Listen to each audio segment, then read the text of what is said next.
Bonjour à tous, c'est Christophe Bichon, formateur en plantes sauvages et en jardinage naturel. Aujourd'hui, je veux parler un petit peu des deux. Là, vous voyez, on est devant chez moi. Alors, j'ai la chance d'habiter en bordure de ville et effectivement avoir un grand terrain. Eh bien là, vous voyez, j'aurais pu tout tondre comme beaucoup de personnes font dès qu'ils ont un petit espace d'herbe. Et en fait, j'ai laissé sur une bande assez variable, pour que ce soit assez esthétique, une bande de plantes d'herbes sauvages, de prairies en fait. Si on n'avait rien fait, ce serait comme derrière, ce serait comme devant, ce serait très rare. Et en fait, depuis qu'on a fait ça, en fait, on a vu énormément d'oiseaux venir se nourrir de graines, de plantes que je ne savais même pas qu'elles servaient à nourrir les oiseaux, notamment les rumex. Énormément de moineaux viennent sur les rumex. Et on voit énormément d'insectes en tout genre.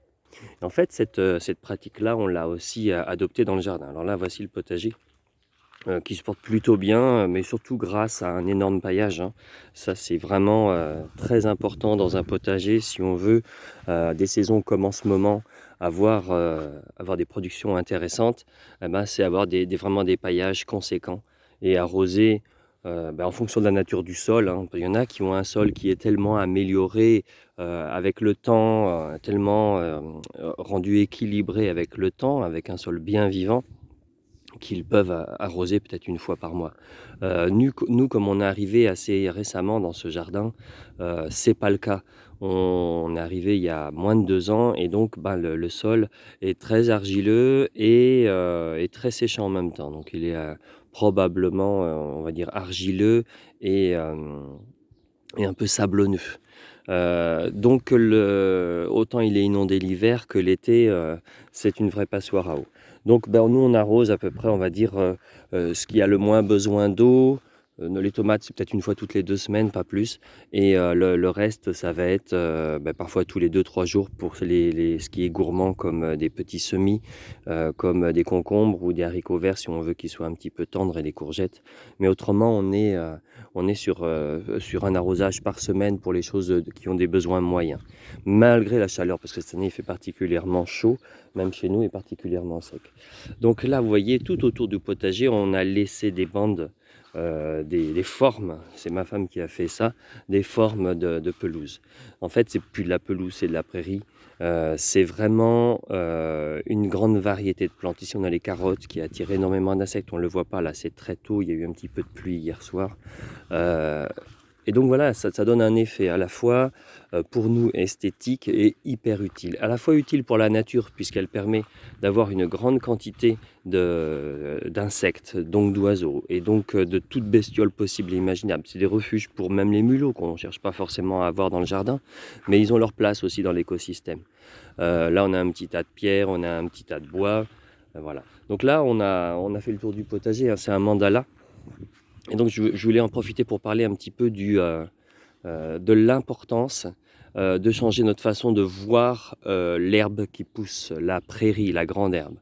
Et j'ai l'impression, et je rencontre de plus en plus de personnes qui en parlent, j'ai l'impression, et je vois aussi pas mal d'articles, qu'on est en train de changer de mentalité tout doucement. Vous savez, un beau jardin, pour avoir travaillé dans le paysagisme, c'est pas forcément un jardin où la pelouse est parfaitement unie et parfaitement rase, où les formes sont bien carrées, où il n'y a pas une seule «mauvaise herbe» entre guillemets quand je dis mauvaise herbe. Un beau jardin, ça peut être aussi un jardin où le sauvage a sa place. Donc là aussi, donc ça c'est nos aires un petit peu de tranquillité, où les enfants peuvent jouer, et cetera. Et les enfants adorent tourner, dans les spirales, adorent tourner dans les petites allées qui sont tondues pour maintenir un aspect accessible rien que pour ça, c'est génial. Les bords de route, alors les bords de route en France, on a longtemps aimé les avoir absolument nickel. C'est pas nécessaire. C'est une vision du beau, qui doit être celle du passé maintenant. Le beau, ça peut être le sauvage comme je disais et il y a cette utilité écologique absolument indispensable.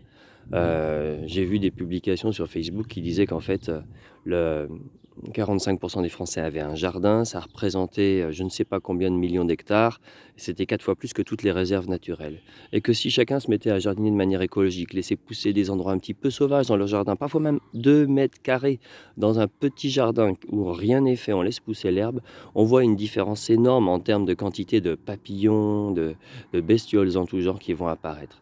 Non seulement c'est beau, c'est poétique si c'est maintenu comme on veut, mais en plus c'est hyper utile pour la biodiversité. Donc voilà, je voulais vous partager ça ce matin. En fait, il n'est pas honteux d'avoir des herbes dans son jardin. Là, je laisse pousser des orties, là, d'accord? Elles ont déjà été récoltées. Je continue à les récolter régulièrement. Et quand j'ai des plantes un peu que je peux utiliser à des buts alimentaires, eh ben je les utilise aussi. Des mauvaises herbes à but alimentaire, je les utilise aussi. Donc voilà pour aujourd'hui. Je vous souhaite une très belle journée et je vous dis à très très bientôt.